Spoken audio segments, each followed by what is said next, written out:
Alay pasasalamat pa rin po ni Arminio and Rosita Miranda, Jerry Silva, Rosa San Miguel and family, Mary Jean Bautista, Ernesto de la Cruz, Ramilan and Christy Shoson and family, Cabral family, Fe Pineda and family, Macario and Nene Agulto and family, at para sa kaluluwa ni Lucio.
Tumayo po ang lahat.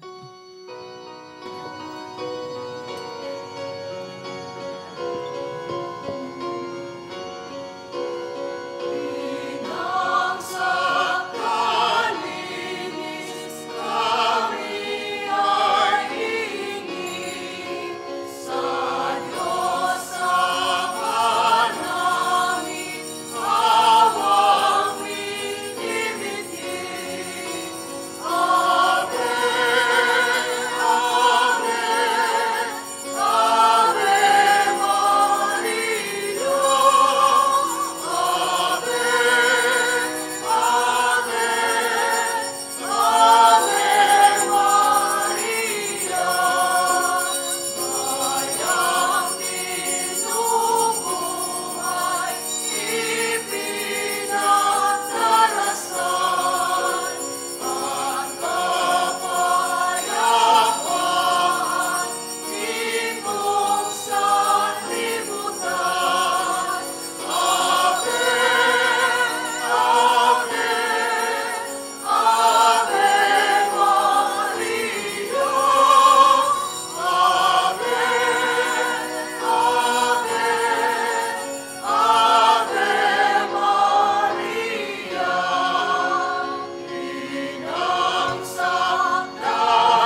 ngalan ng Ama, ng Anak, at ng Espiritu Santo. Amen. Sumainyo ang Panginoon. At sumaiyo rin. Magandang umaga po sa inyo lahat. Magandang umaga rin po. Maligayang pista po ng Birhen ng Lourdes. Pakibati bawat isa.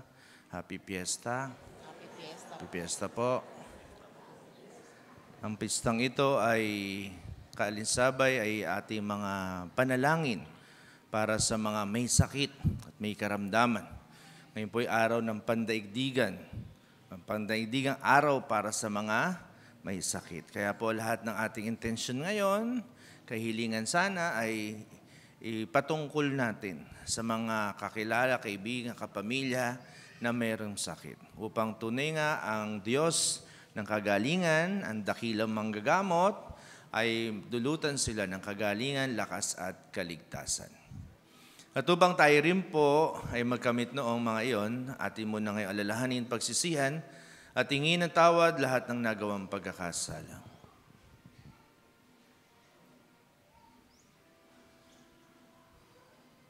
Lahat po. Inaamin ko sa makapangyarihan Diyos at sa inyong mga kapatid na lubha ko nagkasala sa isip, sa salita at sa gawa at sa aking pagkukulang. Kaya isinasamo ko sa Mahal na Birhen Maria, sa lahat ng mga anghel at mga banal, at sa inyo mga kapatid, na ako'y panalangin sa Panginoong ating Diyos. Kaawaan tayo ng makapangyarihan Diyos, patawarin sa ating mga kasalanan, patubayan tayo tungo sa buhay na walang hanggan. Amen.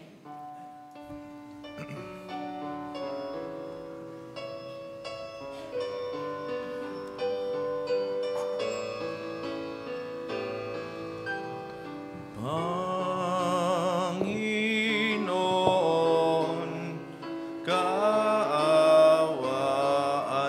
mo kami. Panginoon, kaawaan mo kami. Kristo, kaawaan mo kami. Kristo, kaawaan mo kami.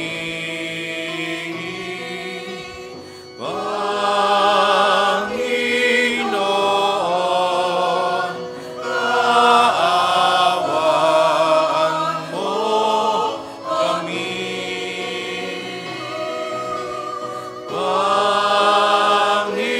Panginoon, kaawaan mo kami. Papuri sa Diyos sa kaitaasan.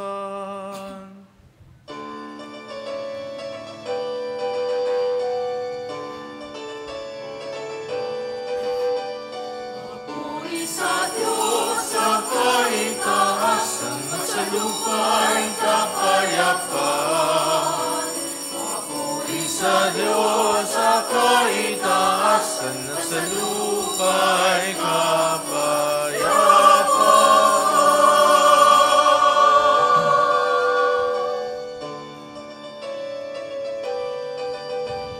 Sa lupa'y kapayapaan sa mga taong kinalulugdan niya.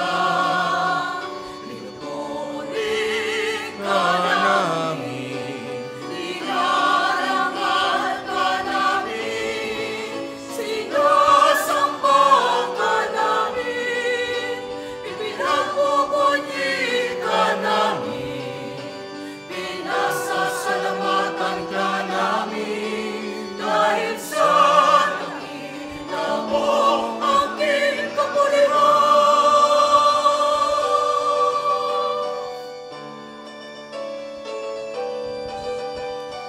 Puri sa Diyos sa kaitaasan at sa lupa'y kapayapaan.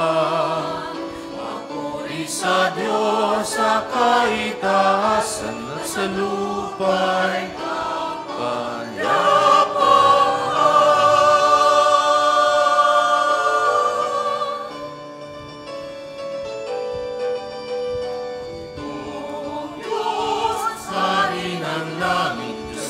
makapangyarihan sa lahat, Panginoong Jesucristo, bugtong na anak, Panginoong Diyos, Kordero ng Diyos, anak ng Ama,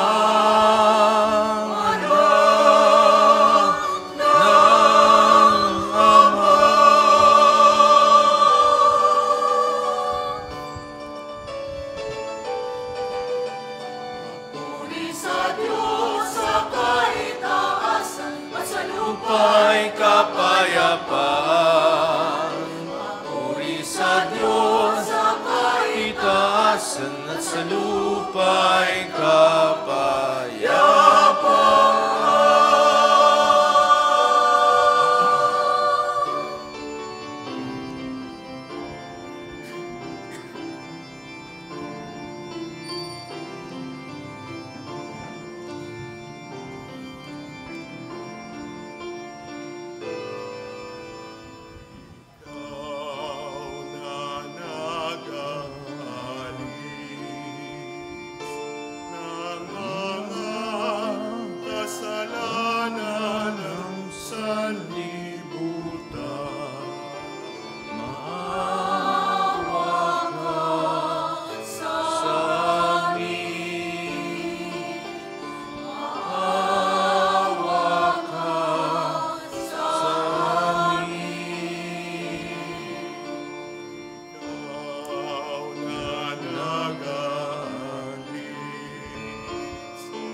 sa kaitaasan at lupa'y kapayapaan.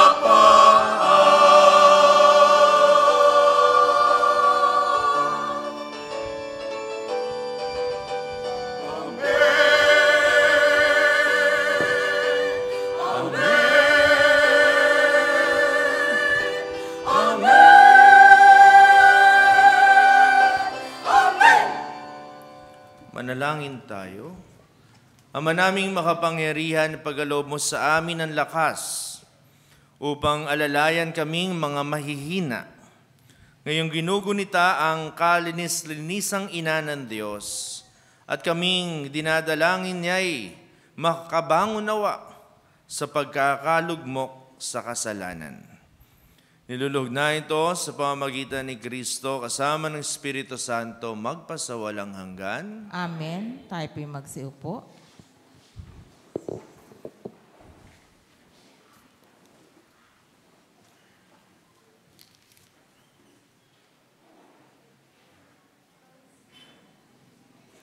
Ang salita ng Diyos mula sa aklat ni Propeta Isaías.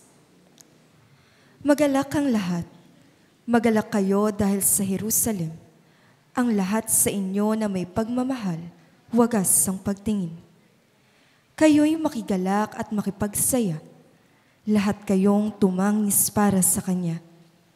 Tatamasahin ninyo ang kasaganaan niya, tulad ng sanggol sa dibdib ng kanyang ina. Sabi pa ng Panginoon, padadalhan kita ng walang katapusang pag-unlad. Ang kayamanan ng ibang bansa ay dadaloy sa iyong tila agos ng ilog. Ang makakatutulad mo'y sanggol na buong pagmamahal na inaaruga ng kanyang ina. Aaliwin kita sa Jerusalem, tulad ng pag-aliw ng ina sa kanyang anak. Ika'y magagalak pag nakita mo ang lahat ng ito. Ikaw ay lalakas at lulusog. Sa gayon, malalaman mong akong Panginoon ang kumakalinga sa mga tumatalima sa akin. Ang salita ng Diyos.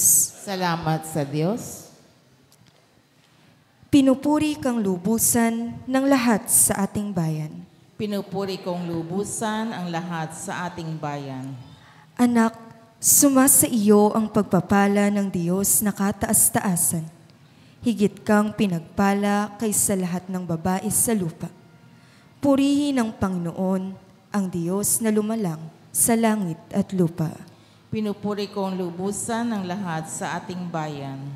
Ang pananalig sa Diyos na nag-udyok sa iyo ay hindi na mapaparam sa isip ng mga tao, habang ginugudita nila ang kapangyarihan ng Diyos. Pinupuri kang lubusan ng lahat sa ating bayan.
Sumainyo ang Panginoon. At sumayo rin. Ang mabuting balita ng Panginoon ayon kay San Juan.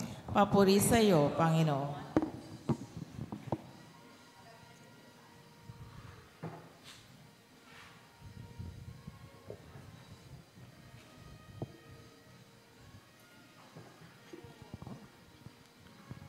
Noong panahong iyon, may kasalan sa Cana Galilea at naroon ang ina ni Jesus.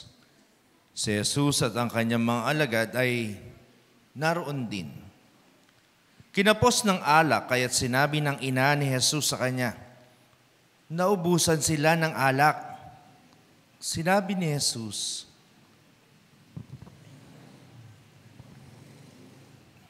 huwag ninyong akong pangunahan, ginang. Hindi pa ito ang panahon ko.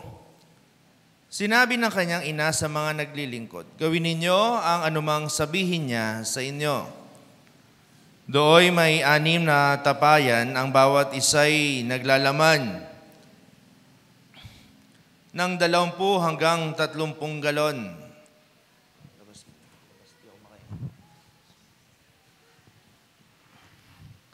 Nakalaan ang mga ito para sa paglilinis ayon sa tuntuning pangrelihiyon ng mga Hudyo. Sinabi ni Jesus sa mga katulong, punuin ninyo ng tubig ang mga tapayan, at pinunungan nila hanggang sa labi. Pagkatapos, sinabi niya, sumalo kayo ngayon at dalhin ninyo sa namamahala ng handaan. Dinalhan nga nila ang namamahala ng handaan. Tinikman naman nito ang tubig na naging alak. Hindi niya alam kung saan ang galing iyon, bagamat alam ng mga katulong na sumalok ng tubig. Kaya tinawag niya ang lalaking kinasal. Sinabi niya rito, ang una pong inihahain ay ang masarap na alak. Kapag marami nang nainom ang mga tao, saka inihahain ang mababang uri. Ngunit ipinagpahuli ninyo ang masarap na alak. Ang nangyaring ito sa Cana Galilea ay siyang unang kababalaghang ginawa ni Jesus. Sa pamagitan nito'y inihayag niya ang kanyang kadakilaan at nanalig sa kanya ang mga alagad. Ang mabuting balita ng Panginoon. Pinupuri ka namin, Panginoong Hesukristo. Umuupo po tayo. Muli po, magandang umaga sa inyong lahat. Tayo po'y natitipon na nagpapasalamat, nagpupuri sa Diyos sa lahat ng biyaya na ating tinatanggap. Lalong higit, ang biyaya ng buhay, ang biyaya ng kalusugan, at maring biyaya ng kagalingan. No? Dahil nga ang ating pong pinagdiriwang ngayon, inaalala ang mahal na ina, ang Birhen ng Lourdes, na kilala sa mga dumadayo sa Lourdes, France, para sa kagalingan. Ano pa? At ito po'y pandaigdigang araw para sa mga may sakit. Kaya sa buong araw, alalahanin po natin mga kapatid natin, kapamilya, kaibigan, na dumaranas ng pagkakasakit. Ano po? Na ibsan ng Diyos ang kanilang paghihirap at kung maaari, sila ay kanyang pagalingin. Naalala ko po ako po'y nadestino minsan sa Divine Mercy, sa National Shrine, doon sa Marilao. Tuwing Sabado po doon, yung iba po siguro na pupunta doon, 10:00 ng umaga, meron po kaming healing mass. At lagi ko pong ipinambubungad na ang kagalingan ay nanggagaling sa Diyos. No? At ang kagalingan ay natatamo lamang kung merong una ay pananalig sa Diyos. Di po ba kapag ang Panginoon nagpapagaling, sasabihin niya, pinagaling ka dahil sa iyong pananampalataya, pananalig. Yan po yung lagi niyang sinasabi. No? Kaya nga po, una ang pananampalataya sa Diyos para gumaling. Una ang pananalig sa Diyos kasi nga po, anuman mangyari, hindi mawawala ang pananampalataya. Yun yung dapat hindi mawala. Bakit? Kasi po ganito.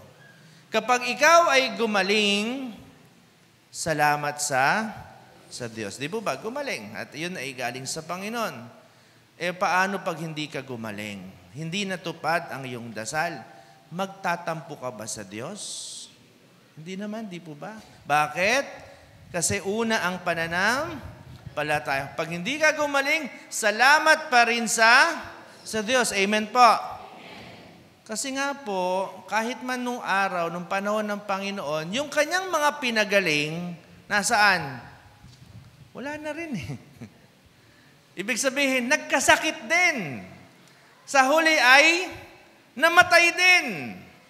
No? Kaya nga po, ang nais lang ng Panginoon sa kanyang mga pinagaling, katulad ng kababalaghan sa kasalan sa Kana, ano ang sinabi sa bandang huli?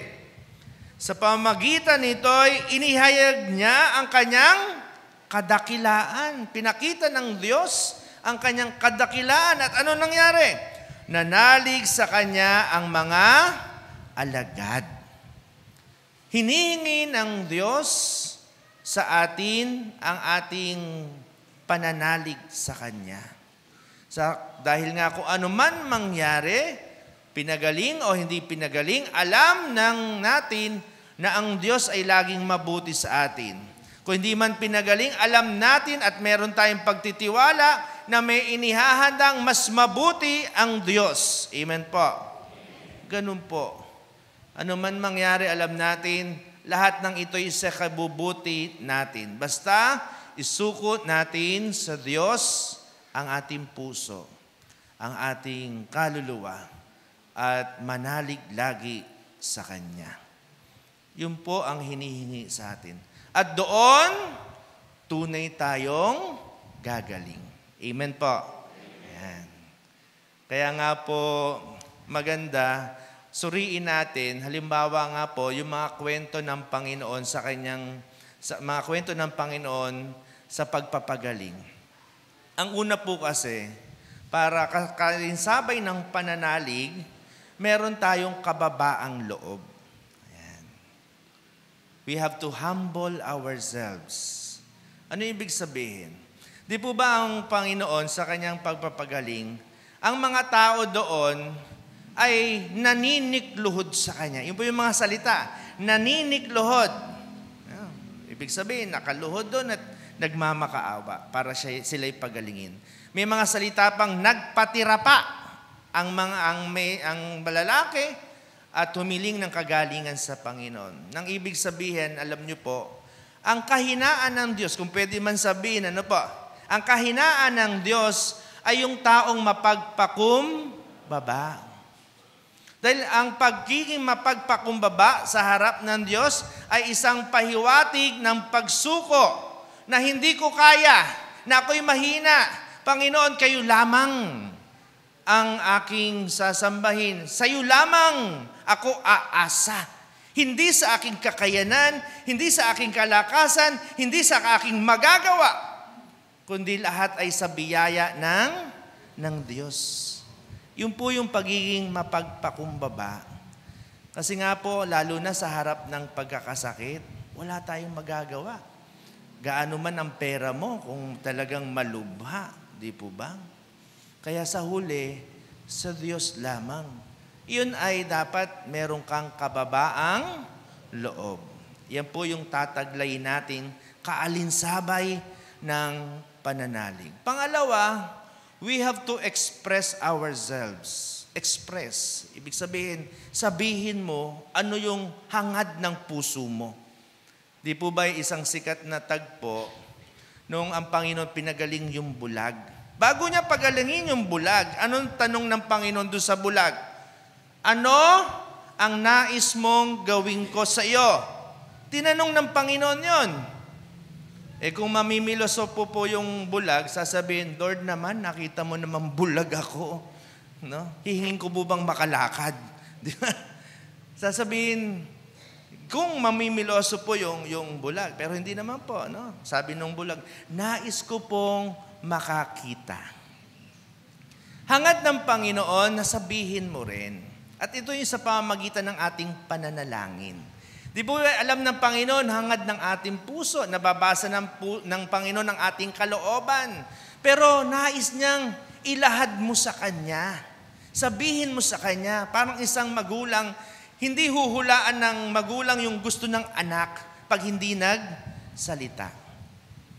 Para rin, no, yun ay kung ano yung nasa puso mo, yun ang sasabihin mo. Para mas maliwanag. Hindi lang sa Panginoon, maging sa atin. Hangad ko po'y gumaling. Hangad ko, Panginoon, ikaw ay tanggapin sa aking buhay. Iyon ay sa pamamagitan ng pananalangin. Gaya ng ating ginagawa ngayon. Sabihin niyo sa Panginoon ang gusto niyo. Pero syempre, sa bandang huli, ang kalooban ng Diyos ang nangyayari. Amen po? Express yourself. Pangatlo, we have to admit our sins. Kasi po, mga kapatid, yung sinabi nating una ang pananampalataya, dapat ito'y may pahayag sa ating pamumuhay. Hindi sinasabi, Lord, ako po'y nananalig sa'yo, pero meron kang buhay na taliwas.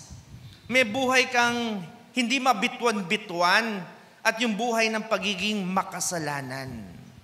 Kaalinsabay ng pananampalataya, iwinawasto mo rin ang iyong buhay. At tinatanggap mo yung buhay ng kabanalan at kabutihan. We have to admit our sins. Yun nga, di po ba'y pag nagpapagaling ang Panginoon, ano yung sinasabi niya? Una, pinatatawad kita sa iyong mga kasalanan. Kasi pag dumulog ang isang tao, kasama yon, ay pagsisisi sa kasalanan, pag-amin sa kasalanan, at maging malinis ang puso sa harap ng Panginoon. Iyon ang kagalingan. Amen po? Hindi naman kasi pangkatawan lang. Sabi ko nga sa inyo, ang katawan po ay marupok. Ang katawan ay dinadapuan talaga ng sakit. Ang katawan ay humihina, tumatanda ang katawan. Sa huli namamatay naman. Pero yung kagalingan ng puso ay nagsisimula sa pagiging malinis nito. Ibig sabihin, not only the physical wellness and health, but the spiritual wellness ang kailangan natin. At yung pong tatlong iyon ay kailangan natin. May pang-apat at mahalaga rin, let go. Let go and let God. Let go and let God. Hayaan natin ang Panginoon ang mabuhay sa ating puso. Kasi nga po, we have to let go. Madalas daw po ngayon, ang dahilan ng kasakit ay dahil merong kinikim-kim sa kalooban na epekto na lang daw po yung sakit kung ano yung nasa kalooban. Halimbawa, nagkim-kim ka ng galit. Nako po, baka atakihan ka naman sa puso. Nagkim-kim ka ng sama ng loob. Yan sama ng loob, papunta sa stress yan . At sa stress daw po, ang pinanggagalingan ng cancer cells. You have to let go. Palayain natin ang ating sarili sa galit, sama ng loob. Kasi nga po, kung ang Panginoon ay ipapasok natin sa ating puso, baka katabi niya si anger. Alam si anger? Yung sa in and out. Yun yung sa isang pelikula. Nakikita yung mga karakter sa puso. Makakatabi ng Panginoon si disappointment. Hindi po pwedeng ganon. Tanging ang Panginoon lang. Dapat si joy ang nasa puso natin kasama ang Panginoon. Dapat nandun si peace, kapayapaan ng kalooban. Let go. Kung ano man po yung inyong hinahawakan pang hindi nyo mabitwan-bitwan, magpatawad kayo. Sa mga taong nakagawa ng kasalanan, ialis anumang puot sa ating puso. Magdadala sa inyo ng sakit yan. Di ba mas maganda yung peace of mind, yung malaya ka, lahat ay kaibigan mo, tas pinatawad mo na anumang nagawa, kahit di man lang humihingi ng tawad, basta ikaw pinatawad mo siya sa ngalan ng Panginoon. Napakasarap ng buhay po na yun. May kapayapaan, may kaliwanagan ng puso, ang Panginoon ay nasa atin. Iyon po ang kagalingan. Una ang pananampalataya. Pero siyempre po may kasama yan. We have to humble ourselves, maging mababa ang loob, tanggapin ang Panginoon, siya makapangyarihan sa atin. We have to express ourselves through prayers, and we have to admit our sins for forgiveness, and let God be the King and the captain of our lives. Amen.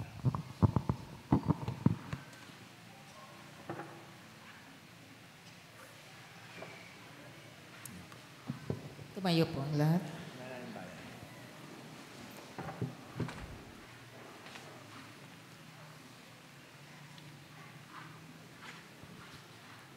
Diyos ng hiwaga, nasa tabi ka namin at nalalaman mo kung ano ang bumabagabag sa amin. Kaysa ni Maria, ang ina ng iyong anak at amin ding ina, tumatawag kami sa iyo. Ating dudulog, Panginoon, umaasa kami sa iyo. Panginoon, umaasa kami sa iyo.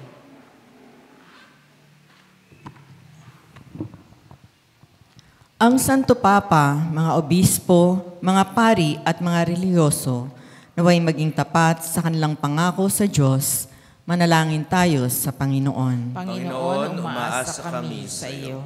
Ang mga mananampalataya, naway palakasin ang kanilang pagtitiwala at pananalig sa iyong tulong at maging handa nawa silang sundin ang iyong kalooban. Manalangin tayo sa Panginoon. Panginoon, umaasa kami sa iyo. Ang mga pinahihirapan ng mga natatagong sakit, naway magpasa ng kanilang krus ng buong tapang, lalo na kung walang nakahandang dagling panlunas. Manalangin tayo sa Panginoon. Panginoon, umaasa kami sa iyo. Ang mga may sakit, naway makatagpo ng kagalingan. Manalangin tayo sa Panginoon. Panginoon, umaasa kami sa iyo. Ang namayapa naming mga kaanak at mga kaibigan, naway tumanggap ng kanilang gantimpalang langit. Manalangin tayo sa Panginoon. Panginoon, umaasa kami sa iyo. Dulog natin sa Panginoon ang iba pa natin mga kahilingan, pangangailangan, mga tao na nangangailangan ng ating dasal, lalo na yung mga patungkol sa kagalingan sa mga tao, kamag-anak, kaibigan na may sakit, idulog natin sa Panginoon.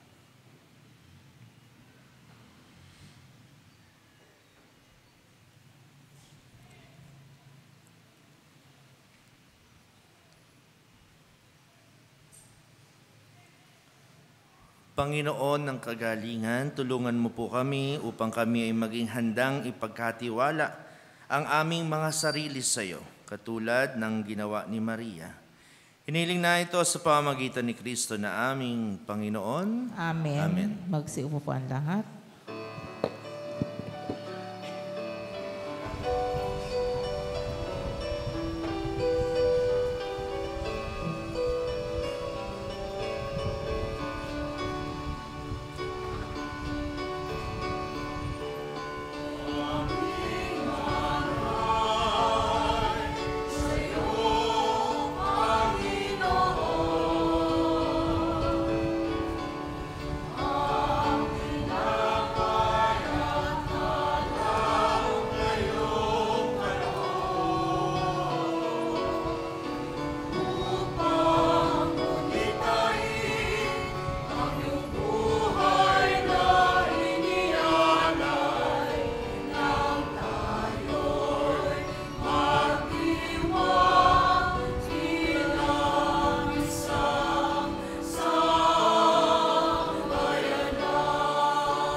Tumayo po ang lahat.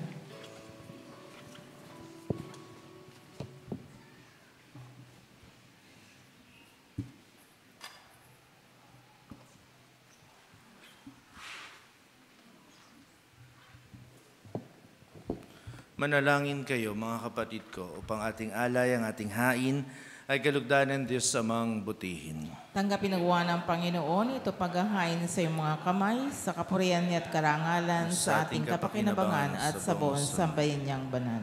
Ama naming lumikha, ang iyong nagkatawang taong anak ay tumulong nawa sa aming ginagawa upang siya na iniluwal ni Maria nang di bumawas kundi lalo pang nagpaganap sa pagkabirhen, ay magpaging dapat na kalugdan mo ang aming paghahain sa ikapagpapatawad ng mga kasalanan, sapagkat siya, ang Panginoong kasama mo, at ng Espiritu Santo magpasawalang hanggan. Amen. Sumainyo ang Panginoon. At sumayo rin. Sa Diyos ang inyong puso at diwa. Tinaas na namin sa Panginoon. Pasalamatan natin ang Panginoong ating Diyos. Marapat na siya ay pasalamatan. Ama naming makapangyarihan, tunay nga pong marapat na ikaw ay aming pasalamatan. Bukod mong pinagpala, maging ina ni Jesucristo ang mahal na birheng nagpupurit, naghagalak sa iyo. Ikaw ang gumawa ng tanang dakilang bagay. Ikaw ang lumilingap sa lahat kailanman. Nilingap mo ang mahal na birhen bilang iyong abang alipin na iyong binigyan ng tungkuling kumalinga sa anak mong manunubos namin. Kaya, kaysa ng mga anghel na nagsisiawit ng papuri sa iyo nang walang humpay sa kalangitan, kami nagbubunyi sa iyong kadakilaan.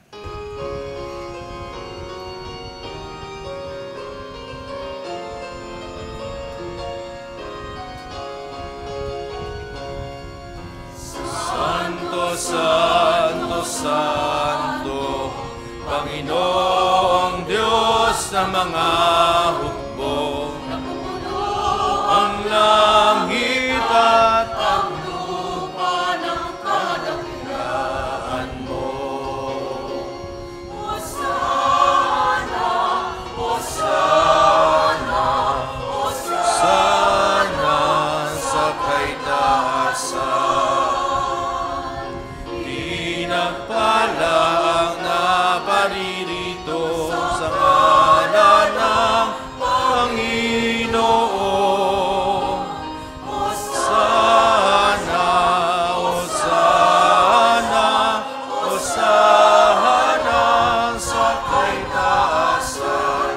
Hosana, Hosana, Hosana sa kaitaasan. Lumuhod po tayo. Ama naming banal, ikaw po ang bukal ng tanang kabanalan, kaya't sa pamamagitan ng iyong Espiritu gawin mong banal ang mga kaloob na ito upang para sa aming maging katawan at dugo ng aming Panginoong Hesukristo. Bago niya pinagtiis ang kusang loob na maging handog, hinawakan niyang tinapay, pinasalamatan kanya, pinaghati-hati niya yon. Iniabot sa kanyang mga alagad at sinabi, tanggapin ninyo lahat ito at kanin, ito ang aking katawan na ihahandog para sa inyo.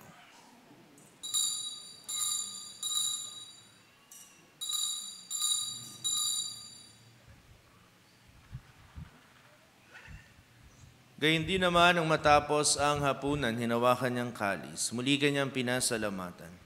Iniabot niya ang kalis sa kanyang mga alagad at sinabi, tanggapin ninyo lahat ito at inumin ito ang kalis ng aking dugo, ng bago at walang hanggan tipan. Ang aking dugo na ibubuhos para sa inyo at para sa lahat, sa ikapagpapatawad ng mga kasalanan. Gawin ninyo ito sa pag-alala sa akin.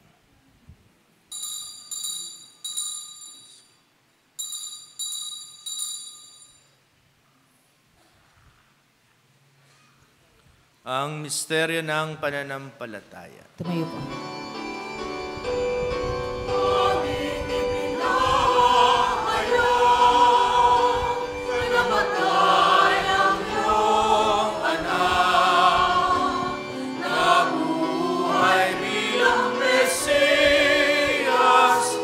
Magbabalik sa wakas para mahayag sa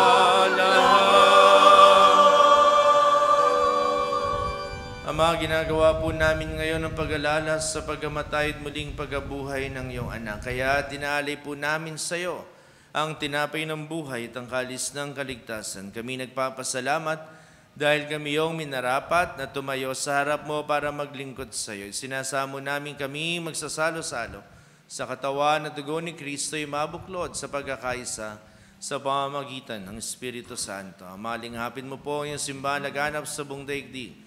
Puspusin mo po kami sa pag-ibig kay isa ni Francisco na aming Papa at ni Dennis na aming Obispo at ng Tanang Kaparian. Nalalahanin mo rin po mga kapatid naming nahimlay ng may pag-asang sila'y muling mabubuhay. Gayun din lahat ng mga pumanaw. Kawaan mo po sila at patuloyin sa iyong kaliwanagan. Kawaan mo at pagindapatin kaming lahat na makasalo sa iyong buhay na walang wakas.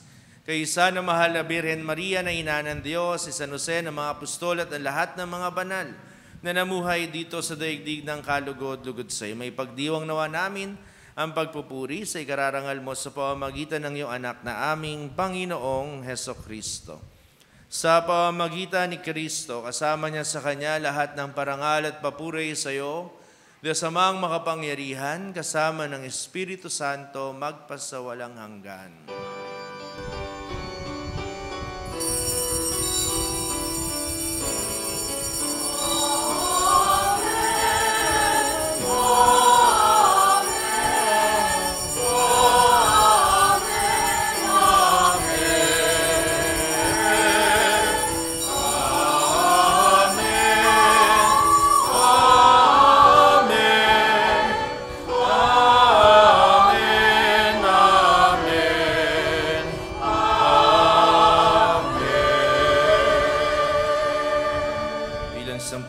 Sama-sama tayong tumawag, dumulog sa ating Ama.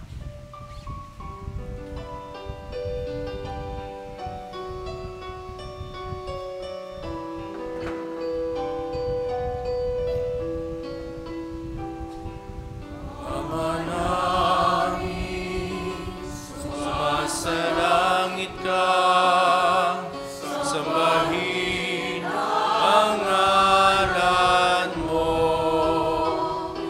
Mapasa amin ang kaharian mo, sundin ang loob mo. Dito sa lupa para nan sa langit, bigyan mo po kami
kami adya sa lahat ng masama, pagkalooban ng kapayapaan araw-araw, ligtas sa kasalanan, at ilayo sa lahat ng kapahamakan.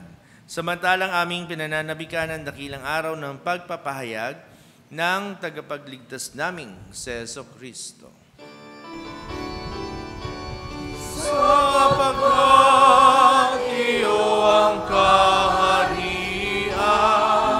kapangyarihan at kapurihan, ngayon at magpakailanman. Amen. Panginoong Jesucristo, sinabi mo po sa iyong mga apostol, kapayapaan ang iniiwan ko sa inyo, aking kapayapaan ang ibinibigay ko sa inyo.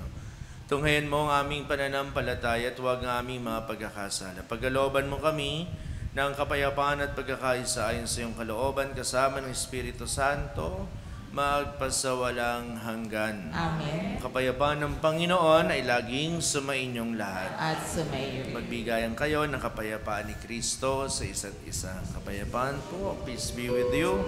Kapayapaan po, peace be with you.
Narito si Lumuhod po Kristo, tayo. ang kordero ng Diyos na nag-aalis sa mga kasalanan ng salibutan. Mapapalad tayong lahat na tatanggap sa Kanya sa banal na piging. Panginoon, hindi Di ako ako dapat magpatuloy magpatuloy sa sa iyo. Ngunit isang salita mo lamang ay gagaling na ako. Sanandayang katawan ng Kristo para sa buhay na walang hanggan.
Tumayo po ang lahat.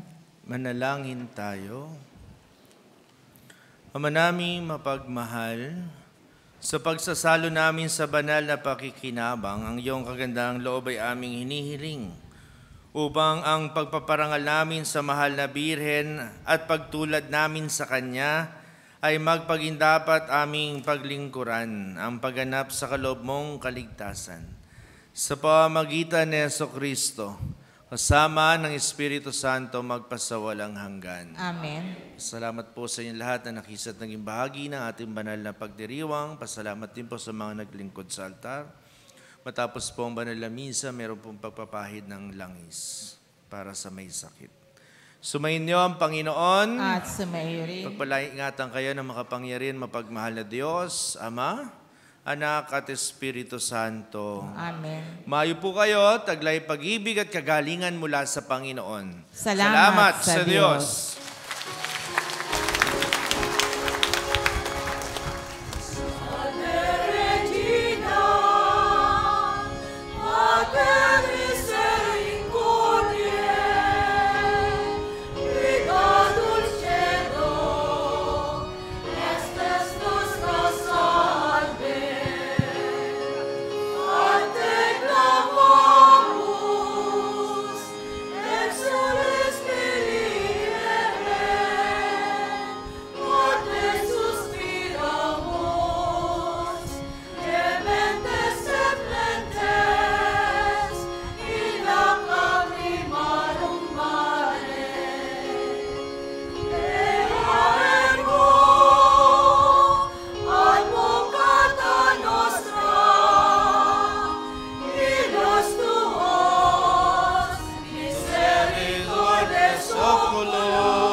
Sancta Dei Genitri, ut dignis diciamur promissionibus Christi. Oremum.